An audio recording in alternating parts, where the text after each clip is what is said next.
Hi there. Welcome to Mr. Smith Reads. This is a show in which I pick a book and I read it to you. The only thing you need to know going in is that it's by one of my favorite authors of all time, Neil Gaiman. The book we're going to read today is The Graveyard Book. Now, you might know Neil Gaiman from such other works that he's written, such as The Ocean at the End of the Lane, which is a personal favorite of mine. He also wrote the book Coraline, which was turned into a motion picture.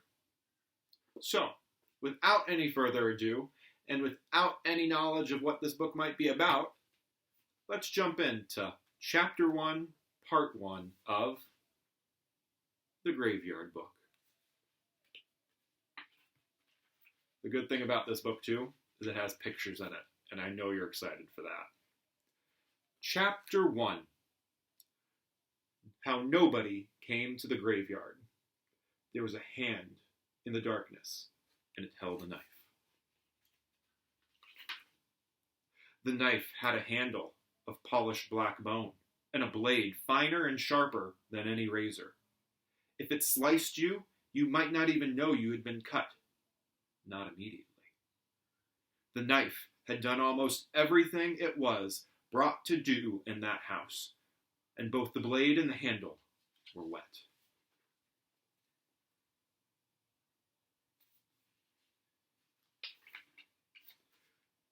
The street door was still open, just a little, where the knife and the man who held it had slipped in, and wisps of nighttime mist slithered and twined into the house through the open door. The man Jack paused on the landing.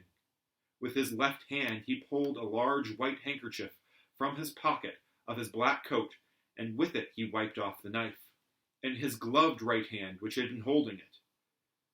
Then he put the handkerchief away. The hunt was almost over. He had left the woman in the bed, and the man on the bedroom floor, the older child in her brightly colored bedroom surrounded by toys and half-finished models. That only left the little one, a baby, barely a toddler, to take care of. One more and his task would be done.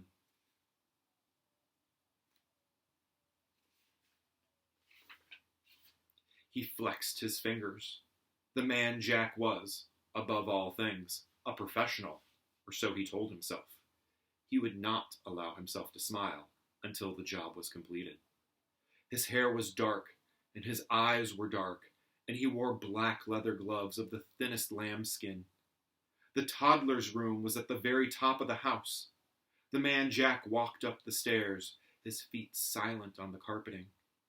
Then he pushed open the attic door and walked in. His shoes were black leather, and they were polished to such a shine that they looked like dark mirrors. You could see the moon reflected in them, tiny and half full. The real moon shone through the casement window. Its light was not bright, and it had diffused by the mist. But the man Jack would not need much light. The moonlight was enough. It would do. He could make out the shape of the child in the crib, head and limbs and torso. The crib had high slatted sides to prevent the child from getting out. Jack leaned over, raised his right hand, the one holding the knife, and aimed for the chest. And then he lowered his hand. The shape of the crib was a teddy bear. There was no child. The man Jack's eyes were accustomed to the dim moonlight, so he had no desire to turn on an electric light. The light was not that important after all. He had other skills. The man Jack sniffed the air. He ignored the scents that had come into the room with him, dismissed the scents that he could safely ignore, honed in on the smell of the thing he had come to find. He could smell the child, a milky smell, like chocolate chip cookies, and the sour tang of a wet, disposable nighttime diaper. He could smell the baby shampoo in its hair, and something small and rubbery. A toy, he thought. And then, no, something to suck. That the child had been carrying.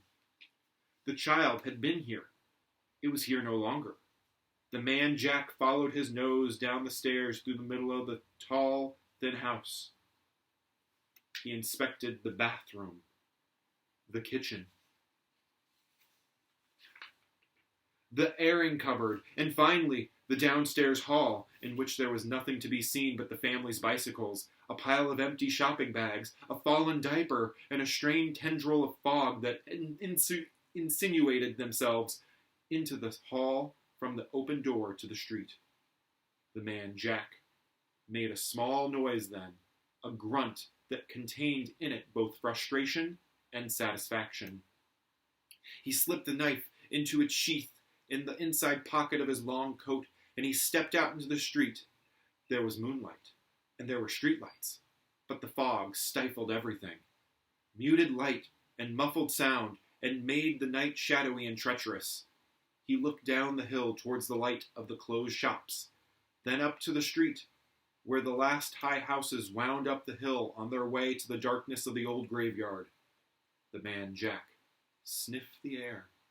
Then, without hurrying, he began to walk up the hill. Ever since the child had learned to walk, he had been his mother and father's despair and delight.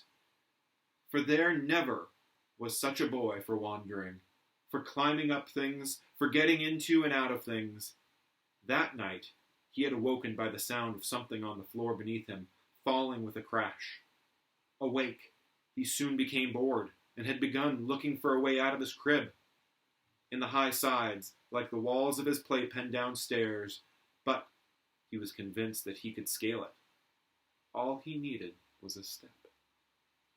He pulled his large golden teddy bear into the corner of the crib, then holding the railing with his tiny hands, he put his foot onto the bear's lap, and the other foot up on the bear's head, and he pulled himself up into a standing position. Then he half climbed, half toppled over the railing and out of the crib. He landed, with a muffled thump, on a small mound of furry, fuzzy toys, some of them presents from relations from his first birthday, not 6 months gone, some of them inherited from his older sister. He was surprised when he hit the floor, but he did not cry out. If you cried, they came and put you back in the crib. He crawled out of the room. Stairs that went up were tricky things. He had not yet entirely mastered them. Stairs that went down, however, he had discovered were fairly simple. He did them sitting down, bumping from step to step on his well-padded bottom. He sucked on his number, the rubber pacifier his mother had just begun to tell him he was getting far too old for. His diaper worked itself loose on his journey, on his bottom down the stairs, and when he reached the last step, when he had reached the little hall and stood up, the diaper fell off. He stepped out of it. He was only wearing a child's nightshirt. The stairs that led back up to his room and his family were steep, but the door to the street was open and inviting. The child stepped out of the house a little hesitantly. The fog wreathed around him like a long-lost friend, and then, uncertainly at first, then with increasing speed and confidence, the boy tottered up the hill. The fog was thinner as you approached the top of the hill. The half-moon shone, not as bright as day, not by any means, but enough to see the graveyard, enough for that. Look. You could see the abandoned funeral chapter. Iron doors, padlocked, ivy on the sides of the spire, a small tree growing out of the gutter at roof level. You could see the stones and the tombs and vaults and memorial plaques. You could see the occasional dash or scuttle of a rabbit or a vole or a weasel as it slipped out of the undergrowth and across the path. You would have seen these things in the moonlight if you had just been there that night. You might not have seen a plump, pale woman who walked the path near the front gates, and if you had seen her, with a second, more careful glance, you would have realized that she was only moonlight, mist, and shadow. The plump, pale woman was there, though. She walked the path that led through the clutch of half-fallen tombstones toward the front gates. The gates were locked. They were always locked at 4 in the afternoon in winter, and at 8 at night in summer. Spike-topped iron railings ran around part of the cemetery, a high brick wall around the rest of it. The bars of the gates were closely spaced. They would have stopped a grown man from getting over, even stopped a 10-year-old child. "Owens!" called a pale woman, in a voice that might have been the rustle of the wind through the long grass. "Owens! Come look at this!" She crouched down and peered at something at the ground. As a patch of shadow moved into the moonlight, revealing itself to be a grizzled man in his mid-40s, he looked down at his wife, and then looked at what she was looking at, and he scratched his head. "Mistress Owens?"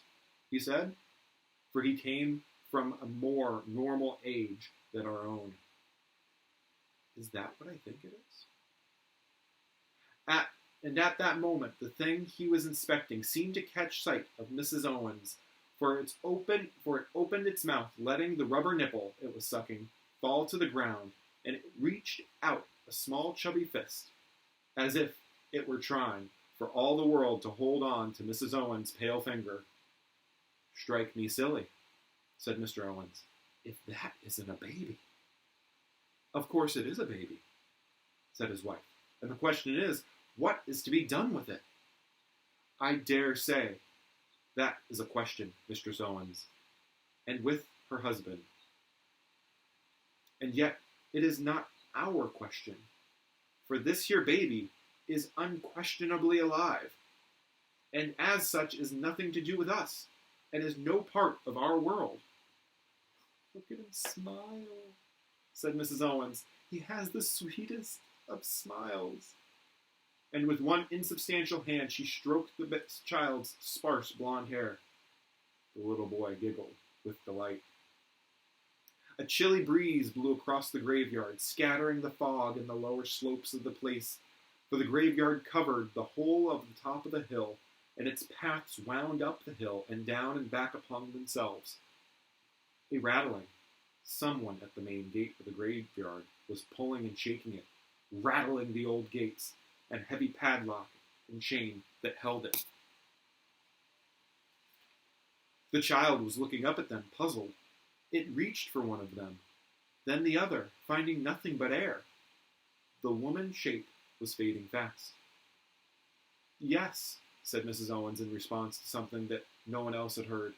"If we can, then we will." Then she turned to the man beside her. "And you, Owens? Will you be a father to this little lad?" "Will I what?" said Owens, his brow crinkling. "You never had a child," said his wife, "and his mother wants us to protect him. You say yes." The man in the black coat had tripped in the tangle of the ivy and half-broken headstones. Now he got to his feet and walked forward more carefully, startling an owl, which rose on silent wings. He could see a baby there, was triumph in his eyes. Owens knew what his wife was thinking when she used that tone of voice. They had not, in life and in death, been married for over 250 years for nothing. "Are you certain?" he asked. "Are you sure?" "Sure as I have been of anything," said Mrs. Owens. "Then yes. If you'll be its mother, I'll be its father." "Did you hear that?" Mrs. Owens asked the flicking shape in the graveyard, now a little more of an outline, like a distant summer lighting in the shape of a woman. It said something to her that no one else could hear. She never was gone. "She'll not come here again," said Mr. Owens. "Next time she wakes, it'll be in her own graveyard, or wherever it is she's going." Mrs. Owens bent down to the baby and extended her arms. "Come on," she said warmly. "Come to Mama." To the man Jack, walking through the graveyard towards them on a path, his knife already in his hand, it seemed as if a swirl of mist had curled around the child in the moonlight, and that the boy was no longer there, just damp mist and moonlight and swaying grass. He blinked and sniffed the air. Something had happened, but he had no idea what it was. He growled in the back of his throat like a beast of prey, angry and frustrated. "Hello?" called the man Jack, wondering if perhaps the child had stepped behind something. His voice was dark and rough, and there was an odd edge to it, as if of surprise or puzzlement at hearing himself speak. The graveyard kept its secrets. "Hello?" he called again. He hoped to hear a baby cry, or utter half a word, or to hear it move. He did not expect what he actually heard. A voice, silky smooth, saying, "Can I help you?" The man Jack was tall. This man was taller. The man Jack wore dark clothes. This man's clothes were darker. People who noticed the man Jack when he was about his business, he did not like to be noticed, were troubled or made uncomfortable or found themselves unaccountably scared. The man Jack looked up at the stranger, and it was the man Jack who was troubled. "I was looking for someone," said the man Jack, slipping his right hand into his coat pocket so the knife was hidden, but there if he needed it. "In a locked graveyard? At night?" said the stranger. It was just a baby," said the man Jack. I was just passing. When I heard a baby cry, I looked through the gates and I saw him. Well, what would anyone do?" "I applaud your public spiritedness," said the stranger. "Yet if you manage to find this child, how are you planning to get out of here with it? You can't climb back over the wall holding a baby." "I would have called until someone let me out," said the man Jack. A heavy jingling of keys. "Well, that would have been me, then," said the stranger. "I would have had to let you out." He selected one large key from his keyring and said, "Follow me." The man Jack walked behind the stranger. He took his knife from his pocket. "Are you the caretaker, then?" "Am I?" "Certainly in a manner of speaking," said the stranger. They were walking toward the gates, and the man Jack was certain, away from the baby. But the caretaker had the keys. A knife in the dark, that was all it would take, and then he could search for the child all through the night if he needed to. He raised the knife. "If there was a baby," said the stranger, without looking back, "it would have been here in the graveyard." "It wouldn't have been here in the graveyard. Perhaps you were mistaken. It's unlikely that a child would have come here, after all. Much more likely that you heard a night bird and saw a cat, perhaps, or a fox. They declared this place an official nature reserve, 30 years ago, around the last time the last funeral was here. Now think carefully, and tell me you are certain that it was a child you saw?" The man Jack thought. The stranger locked the side gate. "A fox?" he said. "They make the most uncommon noises, not unlike a person crying. No, your visit to this graveyard was a misstep, sir. Somewhere the child you seek awaits you, but he is not here." And he let the thought sit there in the man Jack's head for a moment, before he opened the gate with a flourish. "Glad to have made your acquaintance," he said, "and I trust that you'll find everything you need out there." The man Jack stood outside the gates to the graveyard. The stranger stood inside the gate. He locked it again and put the key away. "Where are you going?" asked the man Jack. "There are other gates than this," said the stranger. "My car is on the other side of the hill. Don't mind me. You don't even have to remember this conversation." "No," said the man Jack agreeably, "I don't." He remembered wandering up the hill, that what he had thought to be a child had turned out to be a fox, that a helpful caretaker had escorted him back out to the street. He slipped his knife into its inner sheath. "Well," he said, "good night." "A good night to you," said the stranger, whom Jack had taken for a caretaker. The man Jack set off down the hill in pursuit of the infant. From the shadows, the stranger watched Jack until he was out of sight.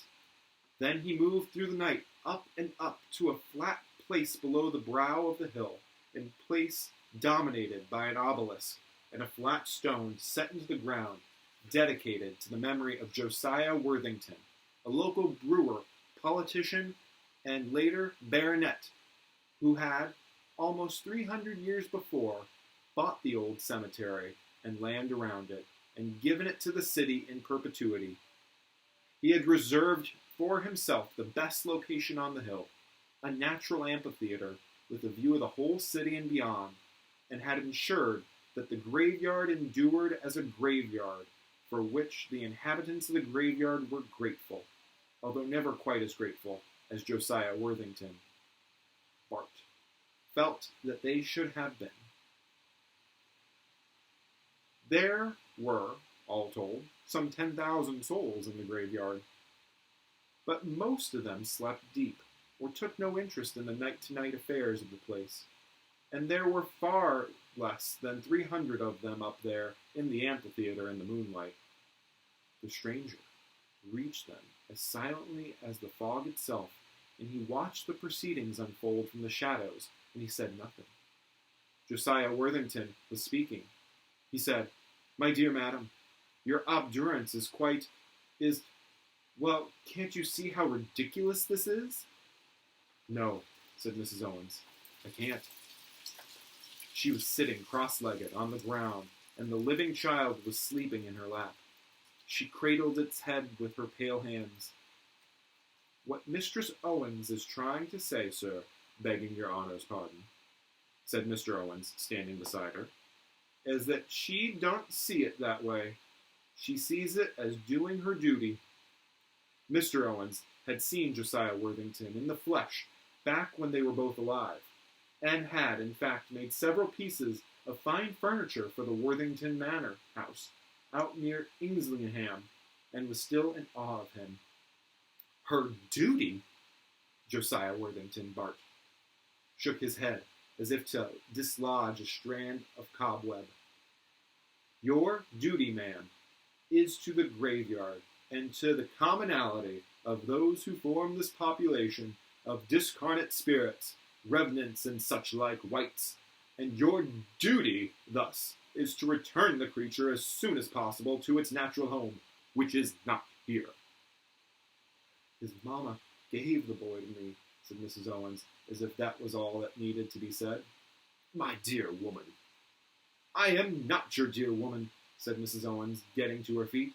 "Truth to tell, I don't even see why I'm even here, talking to a fiddle-pated old dunderheads, when this lad is going to wake up hungry soon enough. And where am I going to find food for him in this graveyard, I should like to know?" "Which," said Caius Pompeius stiffly, "is precisely the point. What will you feed him? How can you care for him?" Mrs. Owens' eyes burned. "I can look after him," she said, "as well as his own mamma. She already gave him to me. Look, I'm holding him, aren't I? I'm touching him."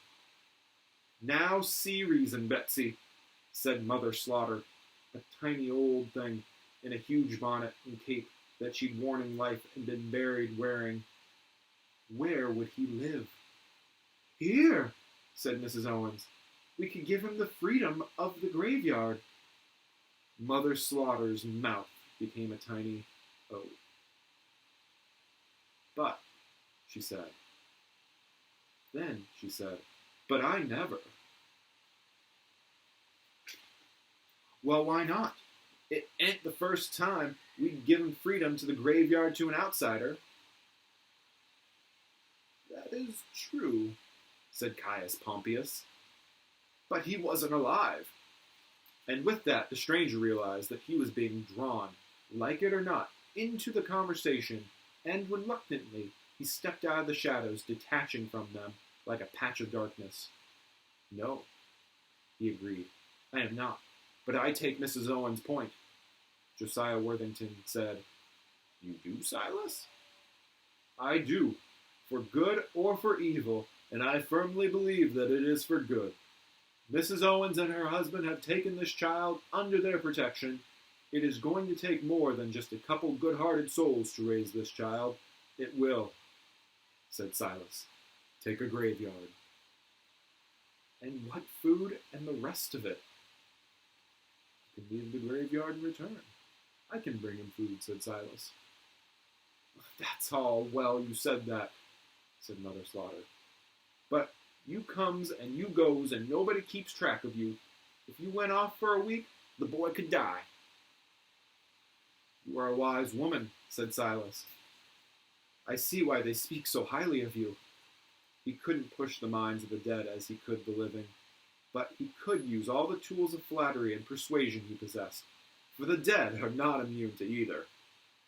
Then he came to a decision. "Very well. If Mr. and Mrs. Owens will be his parents, I shall be his guardian. I shall remain here, and if I need to leave, I shall ensure that someone takes my place, bringing the child food and looking after him. We can use the crypt in the chapel," he added. "But," expostulated Josiah Worthington, "but a human child, a living human child. I mean, this is a graveyard, not a nursery, blast it!" "Exactly," said Silas, nodding. "A very good point, Sir Josiah. I could not have put it better myself. And for a reason, if for no other, it is vital that the child be raised with as little disruption as possible to the, if you'll forgive the expression, the life of the graveyard." With that he strolled over to Mrs. Owens, and he looked down at the infant asleep in her arms. He raised an eyebrow. "Does he have a name, Mrs. Owens?" "Not that his mother told me," she said. "Well, then," said Silas, "his old name won't be much use to him anyway. There are those out there who mean him harm. Suppose we pick a name for him, eh?" Caius Pompeius stepped over and eyed the child. "He looks a little like my proconsul, Marcus. We could call him Marcus," Josiah Worthington said. "He looks more like my head gardener, Stebbins. Not that I'm suggesting Stebbins is a name. The man drank like a fish." "He looks like my nephew, Harry," said Mother Slaughter, and it seemed then as if the whole graveyard was about to join in, each inhabitant offering his or her own comparisons between the infant and someone long forgotten, when Mrs. Owens broke in. "He looks like nobody but himself," said Mrs. Owens firmly. "He looks like nobody." "Then nobody it is," said Silas. "Nobody Owens." It was then that, as if responding to the name, the child opened its eyes in its wakefulness. It stared around it, taking in the faces of the dead, and the mist, and the moon. Then it looked at Silas. Its gaze did not flinch. It looked grave. "What kind of name is nobody?" asked Mother Slaughter, scandalized. "His name, and a good name," Silas told her. "It will help to keep him safe." "I don't want trouble," said Josiah Worthington. The infant looked up at him, and then, hungry or tired or simply missing his home, his family, his world, he screwed up his tiny face and began to cry. "Leave us," said Caius Pompeius to Mrs. Owens. "We will discuss this further without you." Thank you for joining us for part 1 of chapter 1 of The Graveyard Book by Neil Gaiman. Stick around for future episodes to continue the story of Nobody Owens in The Graveyard Book by Neil Gaiman.